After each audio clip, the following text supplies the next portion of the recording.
Cooking with Mr. Perkins. Hi boys and girls. I was perusing on recipes on my new iPhone 6 and I thought I'd come up with an easy recipe that you can do at home without any kind of parental supervision. So, we're going to keep this a nice nutritious meal that you're not going to have to bother your parents or your grown-ups at home. And here we go, I'm going to have my 5-year-old demonstrate how to do it. Okay, so first we're going to take a box of cereal and pour some cereal into a bowl.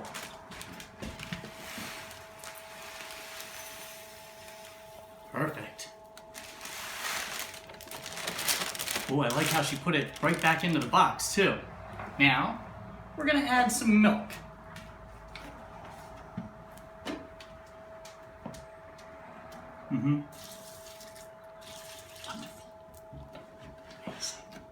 All right, now, she forgot a very crucial aspect of this recipe, and that is placing the cap back on the jug of milk.